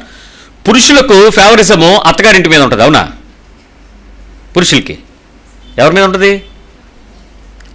వీళ్ళు కరెక్ట్గా చెప్తారు. స్త్రీలకు ఫేవరిజం ఎవరి మీద ఉంటుంది?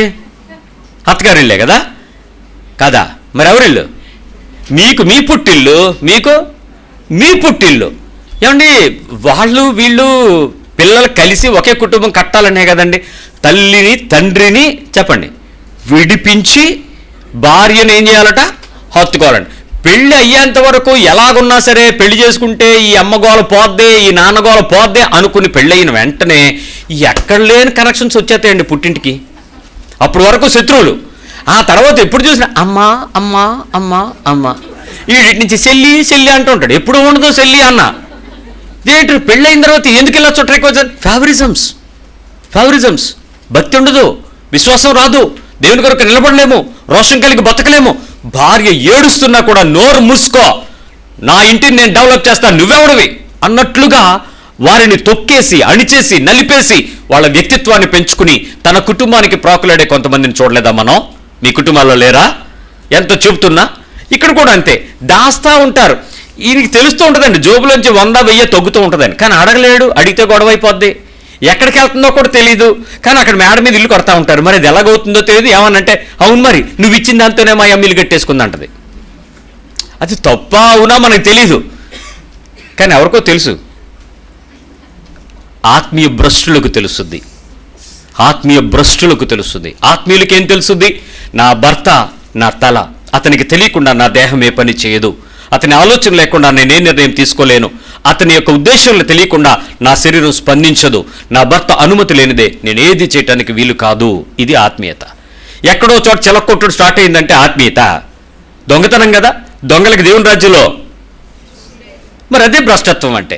అక్కడే మనం దేవుని నుంచి డైల్యూట్ అవటం, పలచన అవటం, దేవుని నీతి నుంచి తొలగిపోవటం. వ్యతిరేకత వచ్చినప్పుడు బహుమతికి, లంచానికి, ఆశకు, ఒత్తిడికి నీవు వ్యక్తిత్వాన్ని వదులుకోవటం. నంబర్ 6, దేనికి నీ మనసు చంపుకోగలవు? మైండ్ని చంపేసుకుంటావు, ఆత్మను వదిలేసుకుంటావు అనమాట. ఇంకో విధంగా చెప్పాలంటే శరీరం బలహీనమయ్యి ఆత్మ చెప్తున్న సంగతులు ముయించేసి శరీరానుసారము ప్రవర్తించేస్తుంది అనమాట. ఇక ఎంతకీ లోబడదు, ఒప్పుకోదు, అతుక్కోదు, రాజీ పడదు, సమాధాన పడదు, క్షమాపణ పొందదు. క్షమించదు, క్షమాపణ పొందదు, క్షమించబడడానికి అవకాశం ఇవ్వరు ఎవరు. ఈ మనస్సును చంపుకునే పరిస్థితి ఎట్లా? 3 విషయాలు చెప్తాను. మొట్టమొదటిది, నీవు మొహమాట పడతావా అని అడగండి. మీకు మొహమాటం ఉందా అని అడగండి. ఉందా? కొంచెం మొహమాటం ఉందా? ప్లీజ్ ప్లీజ్ ప్లీజ్ అంటే అన్నారంటే మొహమాటం ఉన్నట్టే. ఒకసారి అలా కాదు మరేమనుకోద్ది, ఒకసారి అంటే అన్నామంటే అయిపోయినట్టే. కొంచెం మొహమాటం ఉందా ఎవరికైనా? Very good. కొంచెం నీకు పెద్దరికం ఇస్తే అప్పుడు ఏం చేస్తారు? మొహమాటంతో పాటు కొంచెం పెద్దరికం ఇస్తే ఇదంతా మీరే చూడాలి వదినా అన్నావు అనుకో, రే అత్తెచ్చి ఇక్కడ పెట్టే అంటది. అక్కడ వరకు మామూలుగా ఉంటుంది సౌండ్. ఏమిచ్చారు అదంతా నువ్వే చూడాలనగానే కొంచెం టాప్ పవర్, ఏదో హీమ్యానో అది ఎవడో ఉంటాడు సూపర్ మ్యాన్, ఆ పవర్ వచ్చినట్టు కొంచెం లేచి ముందుకు వెళ్ళిపోతారు. ఇంకా విచిత్రం ఏంటి తెలుసా? అందరూ నిద్రపోయిన పొద్దున్న లేచి నీళ్ళు పట్టేస్తారు, కళ్ళు అప్పేస్తారు, అన్నీ చేస్తాం. ఎందుకంటే పెద్దరికం. ఆ పెద్దరికం కనుక ఇస్తే మరి చాలా చేస్తారులేండి, ఎందుకంటే మేము చూసాం చాలామందిని. మూడోది, కొంచెం పదవి ఏమైనా నీకు ఇచ్చేస్తే, పలుకుబడున్న పదవి నీకు ఇచ్చేస్తే అప్పుడేం చేస్తావు?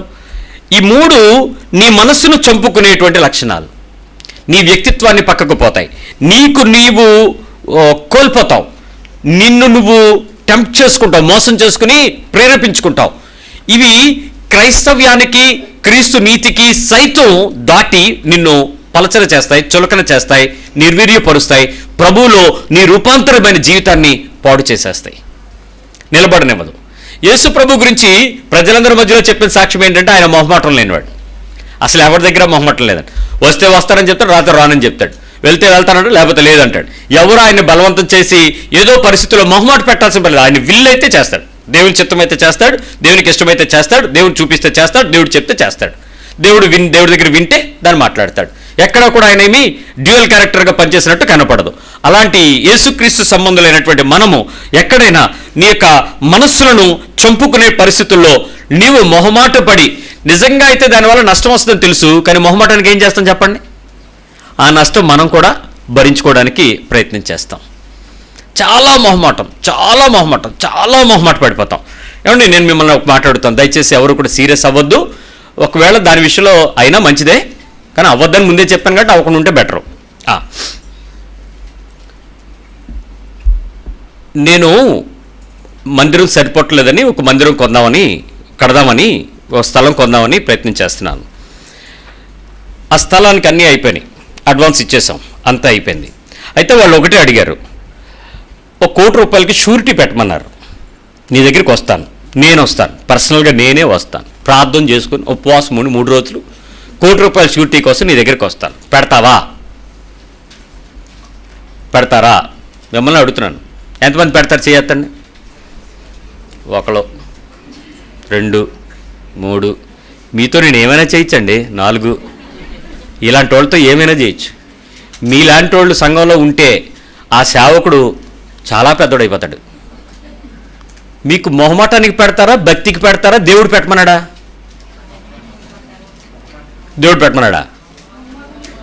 దేనికి పెట్టారు? మొహమాటానికి పెడతారు. అప్పుడు నేనేం చేస్తాను తెలుసా? ఇదిగో నాకు హర్దీప్ చేయెత్తాడు కదా, హర్దీప్ స్టాండ్స్ అని ఒక గ్యాలరీకి పేరు పెడతాను, లేకపోతే లక్కీ డిప్ పెడతాను, లేకపోతే ఇంకోటి ఏదో పెడతాను. ఈ యాషాలన్నీ నీ ఆత్మీయ జీవితాన్ని భ్రష్టత్వంలోకి తీసుకొచ్చే నీ విలువలు, నైతికత తగ్గిస్తాయని తెలుసా?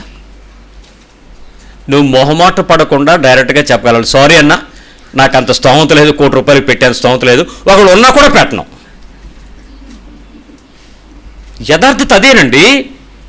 మా ఆయన్ని అడగాలి, మా అమ్మగారిని అడగాలి, మా ఆవిడని అడగాలి, అడిగినా నేను పెట్టను. నేనైతే నాకు పెట్టాలని లేదు. ఎందుకంటే నువ్వు కట్టకపోతే రేపొద్దున ఎవరు కట్టాలి? నేను నా పిల్లలు కట్టాలా? ఎందుకు వచ్చింది ఆ తిప్పలో? నీకు మందిరం ఉన్నా లేకపోయినా నేను ఇలాగే ఉంటాను, నేను చేయగలిగిన పని ఇది, నీకోసం ప్రార్థన చేయగలను, ఐఎమ్ సారీ అని చేతులు ఎత్తేయాలి. మరి నేను అడిగాను కదా అని చెప్పి మీరు ఏదో సాహసానికి ఏమంటారు దాన్ని, ప్రామిస్లు ఇచ్చేసి మీకెందుకు అన్నాను అనుకో. ఒకవేళ నేనే అదే విషయాన్ని కొంచెం మార్చి చెప్తాను, మీరందరూ కూడా మరి సంఘంగా ఈనాళ్ళు మీరు నన్ను ప్రేమించారు కాబట్టి చూడండి, ఉద్యమం రప్పిస్తాను. ఉద్యమం ఎలా వస్తుందో చూడండి.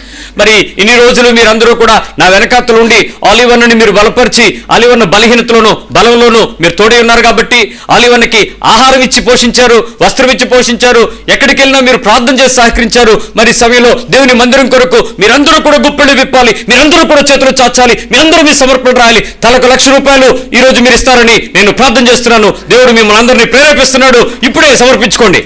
ఆపేనా మీరు ఆగిపోతారు. ఆపకుండా టెంపోలో తీసుకెళ్తే అప్పుడు మీకు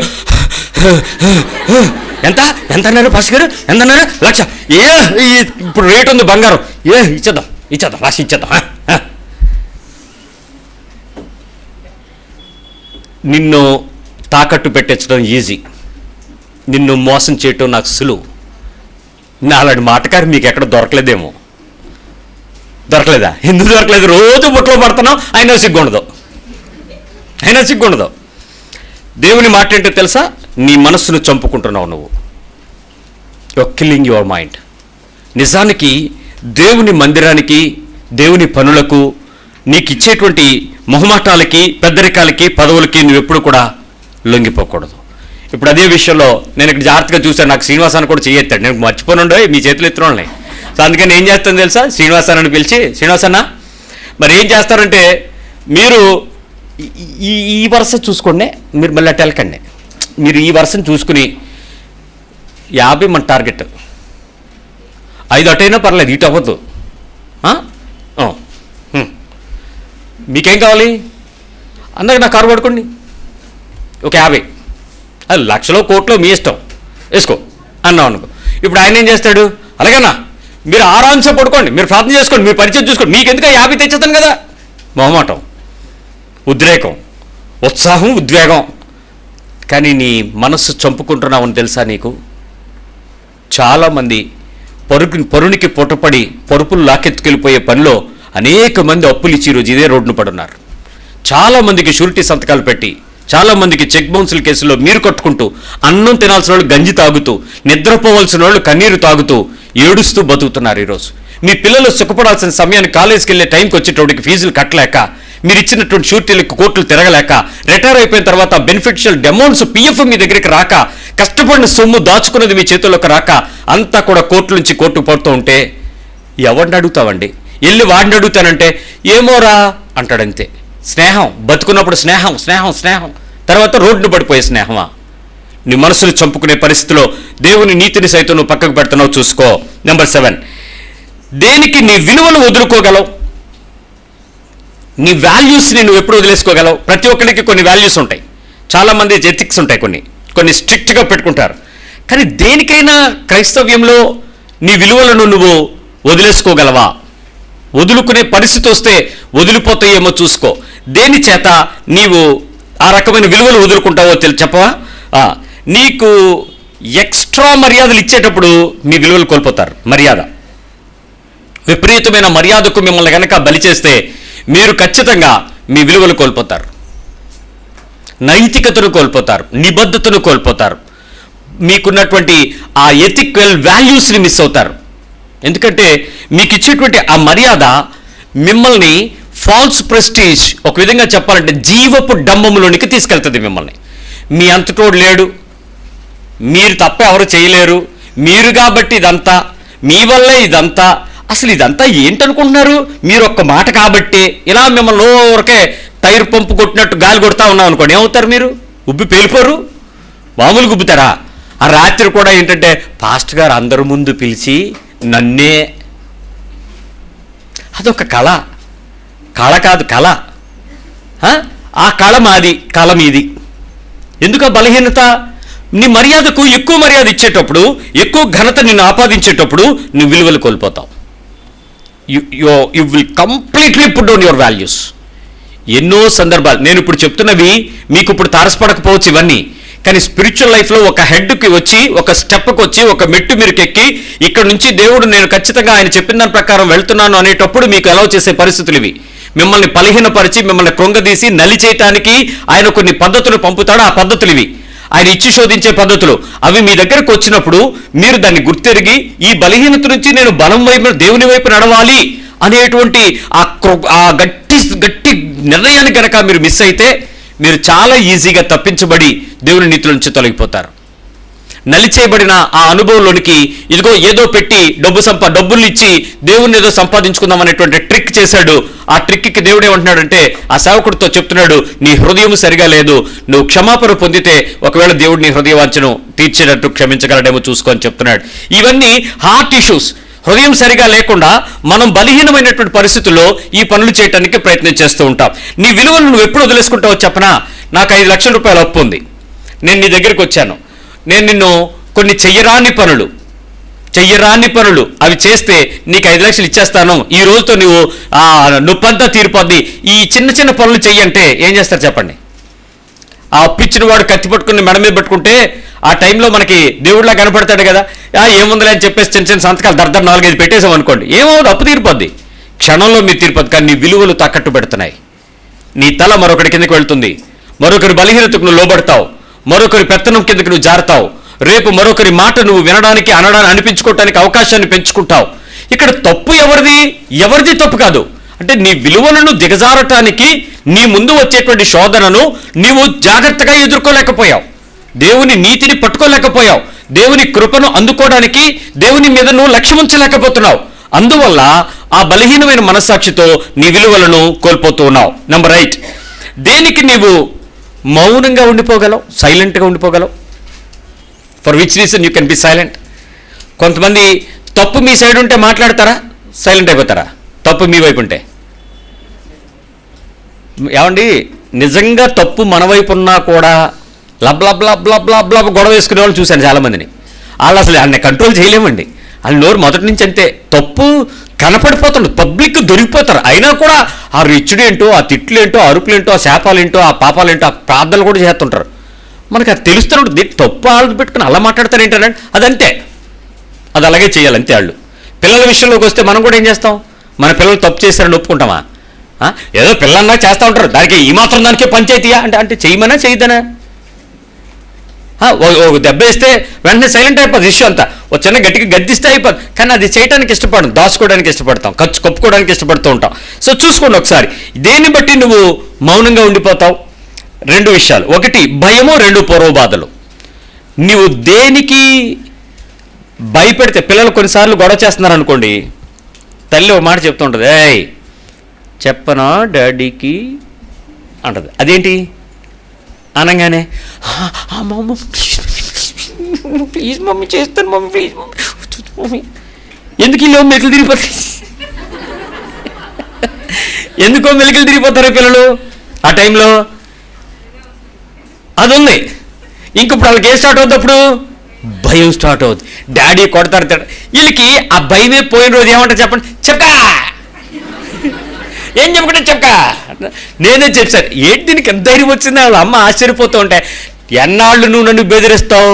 నేను రాత్రి డాడీకి నేనే చెప్పా, ఇప్పుడు చెప్పకాయలా అలా అంటే ఇంకొప్పుడు ఆవిడ భయపడాలి. అప్పుడు అది చెప్పు, నీ గురించి కూడా చెప్పానంటే ఏం చెప్పావు? అది బ్లాక్మెయిల్ హౌరమేల్ అయ్యింది. ఇప్పుడు దేనికి భయానికి నీ విలువలను నీవు మౌనంగా ఉండిపోతావు? ఏ భయానికి? ఎవడు చేసిన పాపం అంటే ఏం చేస్తా చెప్పండి? వెంటాటం పట్టేసుకుంటుంది. దూరం ఎంత దూరం వెళ్ళినా వెళ్ళిపోవచ్చు, దాన్ని పట్టుకుంటుంది ఒకరోజు. ఈరోజు మరి నీ జీవితంలో దేనికో ఒక భయానికి నువ్వు మౌనంగా ఉన్నావు అని అంటే, ఆ భయమును దేవుని దగ్గర ధైర్యంగా నిందారహితంగా తల ఎత్తుకునే స్థాయికి ఎందుకు రాలేదు నువ్వు? దేవుని ఎదుట యథార్థ హృదయంతో నువ్వు ఎందుకు రావడానికి ప్రయత్నించలే? యూజువల్గా క్రైస్తవుడు అనేవాడు తప్పు పాపానికి దూరంగానే ఉంటాడు, కానీ లోకానికి దగ్గరగా ఉంటాడు. లోకంలో ఉంటాడు కాబట్టి లోకానికి దగ్గరగా ఉంటాడు. లోకానికి దగ్గరగా ఉండేటప్పుడు దేనికి భయపడుతూ ఉంటాడంటే, లోకంలో ఉండేటువంటి ఆకర్షణీయమైన పాపాన్ని మనల్ని ప్రతిసారి కవ్విస్తూ ఉంటుంది. పాపం చేసే అవకాశాలు మీ ముందు ఎప్పుడూ పెడతాడు, కానీ అవసరత ఎప్పుడు దేవుడు ఇవ్వడు. ఆ అవసరత మనిషి నిర్ణయం తీసుకుంటాడు. చెయ్యొచ్చు, పర్వాలేదు, ఏమి అవ్వదు, నేను క్షమించబడతాను, నేను దేవుని క్షమాపణ అడుగుతాను, ప్రభు బల దగ్గరికి వెళతాను, లేక ప్రార్థన చేసుకుంటాను, నేను దేవుడు ఈ విషయాన్ని చూసి చూడనట్టు వదిలేస్తాడులే అనే ఒక మనసుకు చెప్పుకునేటువంటి ఒక మాటను ధైర్యం చేసుకుని లోకంలో ఆ పాపాన్ని ముడతాడు. బైబిల్ ఏం చెప్తుంది? మీరు లోకంలో ఉండండి, లోకానికి వేరై ఉండండి, కానీ లోక మాలిన్యం అంటించుకోకుండా జాగ్రత్తగా కాపాడుకోండి, లోక మర్యాదను అనుసరించకుండా జాగ్రత్తగా చూసుకోండి. ఇవి మనకి నిబంధనలు ఉన్నాయి. సో లోకంలో ఉండి కూడా లోక మర్యాదను, లోక మాలిన్యతను మనం అనుభవించు అంటించుకుంటూ ప్రయత్నం చేస్తున్నామంటే, అవి నీవు దొరికిపోయినప్పుడు నువ్వేమైపోతావు? సైలెంట్ అయిపోతావు లేదా? సైలెంట్గా ఉండిపోతారా లేదా? ఎక్కడెక్కడ ఏ ఏ పనులలో ఎవ్వరూ చూడలేదు అనుకున్నాడు మోషే. ఐగుప్తు సకల విద్యలందు సకల ప్రావీణ్యత కలిగినవాడు. అంటే ఆల్మోస్ట్ ఈజిప్ట్లో ఉండేటువంటి అన్ని కళలు, విద్యలు కూడా తనకు తెలుసు. కరాటే బాగా తెలుసు, కుంగ్ఫు తెలుసు, బాక్సింగ్ తెలుసు, అలాంటి చాలా విద్యలు తెలుసు. చైనా వాళ్ళకి కాదు, ముందే తెలుసు ఐగుప్తు వాళ్ళకి. మనిషిని కొట్టి చంపడమే కాకుండా వెనక ముందు చూడకుండా ఏం చేశాడు తెలుసా? కరాటే వాళ్ళకి నేర్పిస్తాడు. నేల మీద ఇలా గుద్దటం, హూ యా అని మా కింద చేస్తూ ఉంటాను, చూస్తుంటాను. అందుకు హూ యా అన్న నేను అడిగాను, ఆ హూ యా ఎవడో కొడతా అంటే అక్కడ ఎవడో నొక్కితే ఇలా గుద్దాలని చెప్పాడు కోచ్. ఓహో, అలా గుద్దడమే కాకుండా మట్టి తీసి 6.5-7.5 అడుగుల మధ్యలో ఉంటారండి వాళ్ళు. ఎవరు? Jewish people. అలాంటి వాళ్ళ మధ్యలో ఉండే ఐగుప్తీయుడిని కొట్టేసి పాతేసి సైలెంట్గా వెళ్ళిపోయాడటండి మోషే. ఎంత బలవంతుడండి! ఒక్కడు కలిపి చేసాడు. అలా 4 కలిపి మర్డర్ చేయాలంటే కష్టమైన రోజులు అవి. అలాంటిది ఒక్కడే చేసిపోయాడు. కానీ అతనికి ఉన్నది ఒకటే ధీమైంది తెలుసా? ఎడం వైపు చూశాడు, ఎవడు రాలా. కుడివైపు చూశాడు, ఎవడో కనపడలా. ఉత్తరం వైపు చూశాడు, ఎవడో దొరకలా. దక్షిణ వైపు చూశాడు, ఎవడో చూడలా. తనకు ఒకటే ధైర్యం వచ్చింది, ఎవడో లేడు, నేను చేసేస్తాను. పాప మాత్రం మర్చిపోయింది, పైకి చూడడం మర్చిపోయాడు. మనం కూడా ఏం చూస్తున్నాం? తూర్పు, పడమర, ఉత్తర, దక్షిణ. ఎవ్వరూ లేని చోటకి ఆ పిల్లని తీసుకెళ్ళాడు. పెట్రోల్ బంక్ వెనకాతల ఎవ్వరూ లేరు. ఆ పెట్రోల్ బంక్ వెనకాతల పార్కింగ్ లాట్లో ఆ పక్కన కూర్చున్నాడు. దరిద్రం వెంటాడితే దేవుడు పక్కనే నిలబడతాడు తెలుసా? దేవుడు, నేను వెళ్ళి ఆ బంకుకి ఎప్పుడూ వెళ్ళను. అదే బంకులో డీజిల్ వేయించడానికి వెళ్ళాను. అందులో విచిత్రమైన విషయం ఏంటంటే, ఆ మొదట ట్రాఫిక్ ఖాళీగా ఉంది, అక్కడికి వెళ్తూ ఉంటే ఆ అమ్మాయి అడ్డుగా నిలబడిపోయి ఇలాగ వెళ్ళని చెప్పి ఆ వెనకాతల చివరి పంపు తీసుకెళ్ళింది. నేను అక్కడికి వెళ్ళిపోతాను, వెంటనే అయిపోతానంటే కుదరదని చెప్పేసింది. మళ్ళీ అలా తీసుకుని నేను ఎక్కడ ఆపానో ఆ మూల వాళ్ళిద్దరు ఉన్నారు. దరిద్రం వెంటాడితే దేవుడు వెంటాడు. టక్ మరి 2 ఫోటోలు తీసి ఆడికే వాట్సాప్ చేసి ఎక్కడున్నావు అని అడిగాను. నేను అనకాపల్లి బస్సులో ఉన్నాను అన్నాడు. ఆడి పక్కనే ఉన్నాను నేను. వ్యక్తిత్వంలో ఎందుకు నువ్వు మరి ఆ మనిషి చర్చికి రావడం మానేశాడు. నేను ఆ ఫోటో పంపిన తర్వాత ఏంటి జరిగింది? తన తప్పు బయలుపరచబడింది. ఆ తరువాత అతని హృదయం ఏం చేస్తుంది? నిందారోపణ చేస్తుంది. దానివల్ల మనస్సాక్షి గద్దిస్తుంది. దానివల్ల దేవుని సన్నిధిలో నిలబడలేము, దేవుని ముందుకి రాలేము, దేవునితో సంబంధం కలిగి ఉండలేము. ప్రతిసారి ఆ థ్రెట్ ఏం చేస్తుంది? నిన్ను గిల్టీలోకి తీసుకెళ్తుంది. అపవాది ఎంత నాశనం చేస్తాడో చూసారా మనల్ని? అవకాశం ఉంటుంది కానీ అవసరత అయితే ఎప్పుడు ఉండదు. ఆ విషయాన్ని గుర్తించండి. పూర్వ భయాలు, పూర్వ బాధలు, భయము మనల్ని మౌనంగా తీసుకెళ్తాయి. నెంబర్ 9, దేనికి నీవు కొంచెం రిలాక్సేషన్ ఇవ్వగలవు? నీ స్పిరిచువల్ లైఫ్ కొంచెం రిలాక్సేషన్, కొంచెం మీ పక్కన కొంచెం రిలాక్స్ చేయాల్సి వస్తే పర్లేదా అని, మీ స్పిరిచువల్ లైఫ్కి కొంచెం రిలాక్సేషన్ ఇవ్వాల్సి వస్తే నేను మీకు 2 రిలాక్సేషన్ చెప్తాను, మీరు జాగ్రత్తగా చూడండి. మొట్టమొదటిది, passion of Christ cinema INOX థియేటర్లో చూడటానికి మీకు అందరికీ, క్రైస్తవులందరికీ 50% డిస్కౌంట్తో షో వేస్తున్నాడు ఐనాక్స్లో. ఐనాక్సేనా ఐమాక్సా? 2 ఉన్నాయి కదా. ఆ నాక్స్ మ్యాక్స్ 5 థియేటర్లు అన్నింటిలో నేను మీకు 50% డిస్కౌంట్ అంటే 100 రూపాయలు, 200 రూపాయల టికెట్ 100 రూపాయలకి ఇచ్చేస్తున్నారు. ఏ సినిమా చెప్పరా? Passion of Christ. ఎప్పుడు సినిమా హాల్ చూడలేని వాళ్ళు ఈ ఆఫర్ను ఉపయోగించుకోవచ్చు. ఏ సినిమా చూడటానికి వెళ్తారు? విచిత్రం ఏంటంటే ప్యాషన్ ఆఫ్ క్రైస్ట్ సినిమా 100 రూపాయలకి తీసుకున్న వాళ్ళకి నెక్స్ట్ షో కూడా 100 రూపీస్ ఫ్రీ. ఆ షో ఒక షోయే ప్యాషన్ ఆఫ్ క్రైస్ట్. సెకండ్ వేసే సినిమా కూడా 50% ఫ్రీ. క్రైస్తవులకి ఈస్టర్ ఆఫర్, ఈస్టర్ బహుమానం. ఆల్ థియేటర్స్ ఇచ్చేశారు. ఇప్పుడు ఏం చేద్దాం? భక్తికి కొంచెం రిలాక్సేషన్ ఇవ్వాల్సి వస్తే ప్యాషన్ ఆఫ్ క్రైస్ట్కి ఇవ్వచ్చా లేదా? మాట్లాడరా? ఇవ్వకూడదా? అంటే మీరు థియేటర్కి వెళ్ళి చూడకూడదు కానీ ఇంట్లో పెట్టేసి చూసేచ్చే ఓటీటీలో. దాన్ని ఎవడేమన్నా థియేటర్కి ఏం తక్కువ? 80 అంగుళాలు టీవీ ముందు కూర్చుంటే నువ్వు మూతి ఇంత కనపడుతుంది, ఆడి మొఖం ఇంత. మరి అంత థియేటర్ ఎఫెక్ట్ చూస్తున్నా నీకు థియేటర్కి వెళ్తే తప్పేంటి? రిలాక్స్ చేసుకోండి, కొంచెం రిలాక్స్ ఇవ్వండి, కొంచెం రిలాక్స్ ఇవ్వండి. దేవుని మందిరానికి 1 గంట ముందొచ్చి దేవుని సన్నిధిలో శుభ్రపరచుకుని దేవుని సన్నిధిలో గడిపి ఆనందించి విశ్వాసం ఎదురు చూస్తూ, ప్రభు ఈరోజు నువ్వు నాతో మాట్లాడబోతున్న మాటలకే పేపర్ లీక్ ఇవ్వని అడిగి దేవుని సన్నిధిలో హృదయాన్ని సిద్ధపరచుకుని దేవుని సన్నిధిలో కూర్చోటం ఒక భక్తి. రిలాక్స్. అలా వచ్చే ముందు అలాగ బీచ్ రోడ్కి వెళ్ళి అలాగా షిప్ ఉంది కదా అక్కడ, షిప్పు అలా తెన్నేటి పార్క్ కిందన షిప్పు, అలాగ ఒకసారి 2 ఫోటోలు తీసుకుని ఆ తెన్నేటి పార్క్ కొండ మీదకి ఎక్కి అలా బీచ్కి వచ్చి అలా జలంతర్గం ఉంది కదా సబ్మెరీన్, అక్కడ 2 ఫోటోలు తీసుకుని అలా బీచ్కి వచ్చి అలాగ పాప్కార్న్ కొనుక్కుని అలా తిరిగి వచ్చి 5 నిమిషాలతో వేడికి చచ్చుకొచ్చేయచ్చు. ఈ రెండింటిలో ఏది నీకు బాగా ఇష్టం? భార్యాభర్తలు ఉన్నవాళ్ళు, బండి ఉన్నవాళ్ళని అడగండి. బండి కారు ఉన్నవాళ్ళని. బస్సు ఆటోలకి అంత సీన్ లేదులే, సచ్చినట్టు వస్తారు. ఏది ఇష్టం? ఆదివారం వారమంతా అలిసిపోతున్నాను, కనీసం ఒక్కసారైనా అలా బీచ్కి తీసుకెళ్ళడానికి మనసు కూడా లేదు. ఏం మొగుడు అయ్యా నువ్వు? మన పాస్టర్ గారు ఎంత దీవెన కలిగినోడు, ఎంత ప్రేమ కలిగినోడు. రాత్రి 7 గంటలకు పెడితే నువ్వు 6:30కి వెళ్ళిపోతానంటావు ఏంటయ్యా నువ్వు? అలా తీసుకెళ్ళి అలా తీసుకొస్తే నీ సొమ్మేం పోయింది? నిద్రపోని భార్యలు నాకు తెలుసండి. పోనెవరు ఏమండి? మనకేమన్నా 60 వచ్చినాయా 40 వచ్చినాయా? నిన్న కాక మొన్న పెళ్లి చేస్తే నువ్వు కనీసం బీచ్ కూడా తిప్పవా? భక్తికి రిలాక్స్ చేయండి కొంచెం. ఆఫర్ ఏంటి? 1 గంట ముందు వచ్చి దేవుని సన్నిధిలో గడిపి ప్రార్థన చేసి సండే స్కూల్ పరిచర్లో పాల్గొని దేవుని మాట కొరకు ఎదురు చూస్తూ దేవుని వాక్యానికి సంఘంలో కూర్చోవటం. ఏది బాగుంటుంది రిలాక్స్ చేయమంటే? చేయలేరా? చేయించలేమా?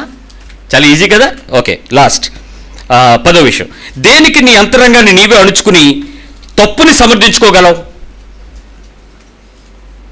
నీ అంతరంగాన్ని నువ్వే అణుచుకుని తప్పుని సమర్థించుకోగలవు. దేనికి? ఇది పర్సనల్గా ఉంటుంది, ఒక్కొక్కరికి ఒక్కొక్క క్యారెక్టర్. నీ అంతరంగంలో దేవుడు చెప్తున్న సంగతులను ముయ్యనోరు అని చెప్పి సమర్థించుకుని పర్వాలేదు అనుకుని దానికి ప్రార్థన, దానికి రంగులు, దానికి కవరింగులు రకరకాలుగా ఇచ్చి మీకు మీరు సమర్థించుకునేటువంటి, రిలాక్స్ చేసుకునేటువంటి, సమర్థించుకునేటువంటి తప్పు ఏంటి, పొరపాటు ఏంటి? దేనికి నీ భక్తిలో, నీ విశ్వాసంలో నువ్వు సడిలిపోగలవు? కాంప్రమైజ్డ్. ఒక విధంగా చెప్పాలంటే చూసి చూడనట్టు వెళ్ళిపోవాలి పాస్టర్ గారు. అది మీరు నాకు చెప్పాల్సిన విషయం. చూసి చూడనట్లు అన్నీ పట్టించుకుంటారు ఏంటండి మరీనో? అలా అనేయండి.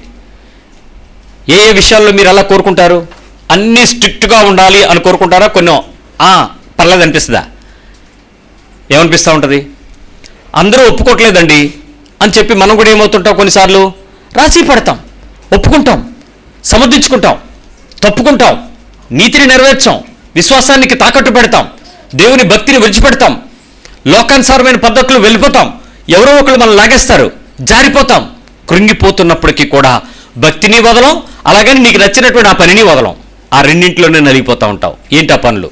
ఎక్కడెక్కడ నీవు ఆత్మీయంగా అంతరంగాన్ని అణుచుకుని సమర్థించుకుని ఆ తప్పుని నువ్వు చేయటానికి చాలా సందర్భాల్లో మనవారే, నా వాళ్లే, పర్వాలేదులే అనేలాగా నిన్ను నువ్వు నీ ప్రాణాన్ని క్రీస్తు కొరకు పోగొట్టుకోవడానికి ఇష్టపడకుండా నలిగిపోతావో చూసుకో. పోగొట్టుకోవడానికి ఇష్టపడకుండా ఉంటావో చూసుకో. చాలా విషయాలు ఉన్నాయి.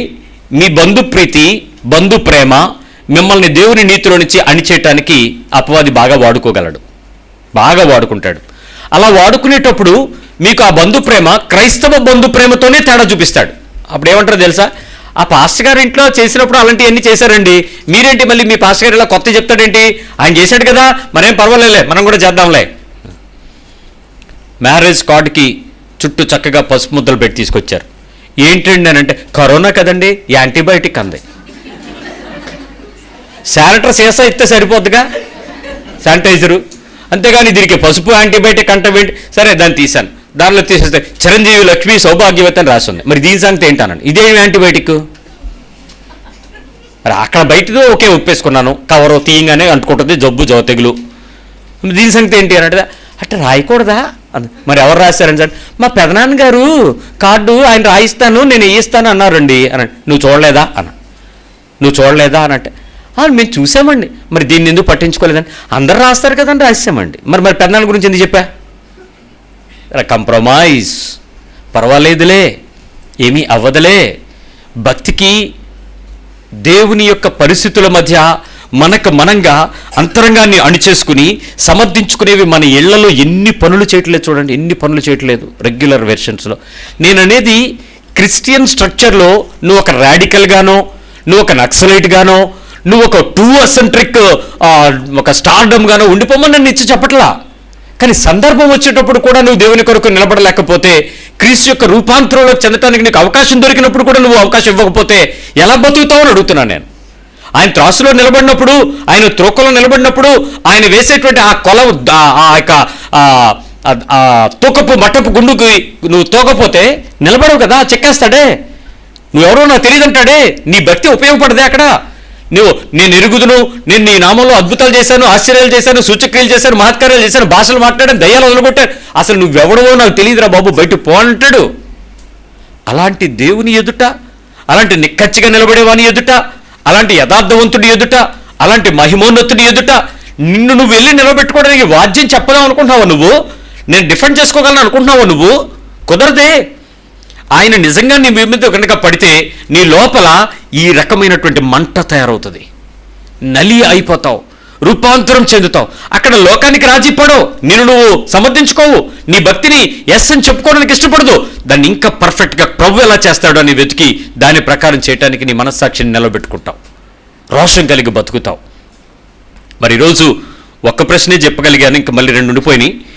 ప్రభు సహాయం చేస్తే నీ మీద ఒత్తిడి తెచ్చి, ఆశ చూపించి, లంచాలు ఇచ్చి, బహుమతులు ఇచ్చి నిన్ను డైల్యూట్ చేయొచ్చా, చులకన చేయొచ్చా, నిన్ను మౌనంగా చేయొచ్చా? ఈ ప్రశ్నకు మీరు ఈ 10 సందర్భాల్లో మీరు వెళ్ళి 10 సందర్భాల్లోనూ లేదు నేను వీటన్నిటికీ మీరు చెప్పేదానికన్నా నేను భిన్నంగా క్రైస్తవుడిగా బతుకుతానని మీరు అనుకుంటే 1 మార్క్ వేసేసుకోండి. ప్రార్థన చేద్దాం.